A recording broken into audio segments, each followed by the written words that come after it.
Welcome to the Kick-Ash family. Today I'm doing a deep dive in one of my favorite accessories in the Kick-Ash basket lineup, which is none other than the Kick-Ash can. And as intuitive and easy to use as it is, I still get a number of questions on how to unlock the full potential using it inside of a Kamado style grill. So that's what we're going to dive into today. So I'm going to cover three quick things in today's video. First, how to actually use the can to remove ash. And since I have them installed in all three of my Kamado Joe grills, why don't we go over and do a live demonstration after last night's cook, how I use the Kick-Ash can to quickly and easily get my grill reset for today's dinner. And speaking of Kamado Joe grills, each manufacturer has a different approach from the factory. So I'm going to show you what you can and cannot use with the stock system in conjunction with the Kick-Ash can.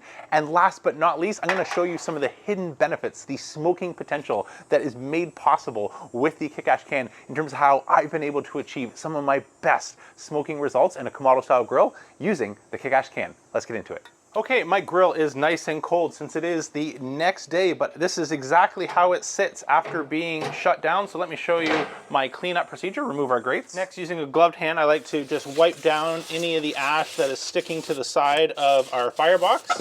And then in one motion, we're able to remove all of that ash in our can, so we can go dump that. So we are 100% clean. We are ready to install our Kick-Ash can back. I'm just gonna line up the opening with the air vent down below. Drop it in like so. We are ready to go.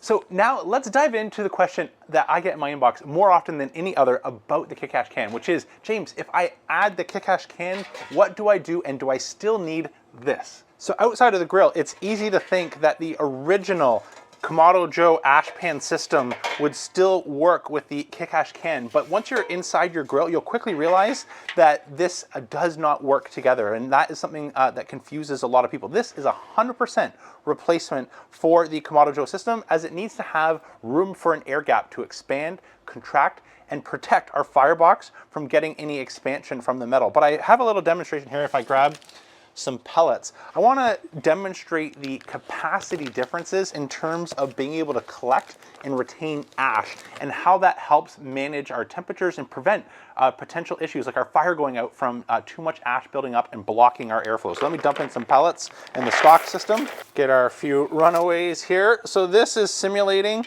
100% at capacity ash buildup in our stock system. So our grill would no longer be able to get any air and breathe, and our fire would go out. If I demonstrate the volume difference here and dump this into our Kick-Ash can, try not to have those fall out, but if I level that all around, you can see I've not even come over the front retaining lip. So our grill still would have, with the same amount of ash buildup, wood chips or anything like that, there would be no impact at this point in terms of what would completely snuff out our fire with the stock system using the Kick-Ash can. This is one of the reasons, if you're new to Kamado grilling, it just makes it so much easier than chasing our temperatures up and down and wondering why our fire has gone out in the middle of the night.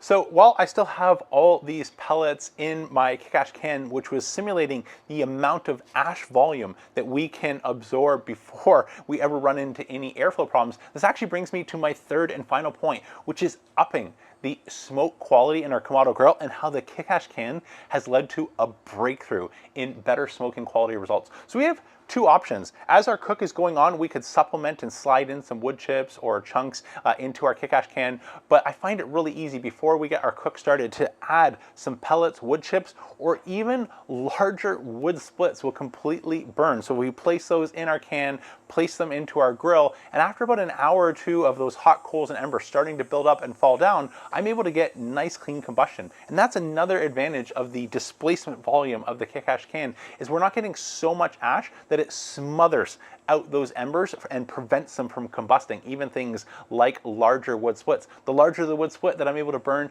the better the smoke quality that I'm able to unlock. So again, we have two options. We can start with a couple pieces of wood placed in our can and then install it and light our grill, or using a pair of heat gloves. Again, it's not too bad at the bottom of our grill. Throughout our cook, we can open up our vent, slide in that wood chunk, just push it into our can where we see some of those glowing embers, and it will combust in a matter of seconds. And this is a great way to keep smoke rolling throughout your entire cook in a setup that is otherwise nearly impossible to add wood chunks without. You're removing your brisket, removing your grates, removing your deflectors, and trying to get access to our fire. So the Kick-Ash can makes it much easier to not only add wood before and during our cook, but also make sure that we get amazing combustion and we are not smothering out that fire with all the ash that's falling into a much smaller footprint and maybe preventing that piece of wood from combusting.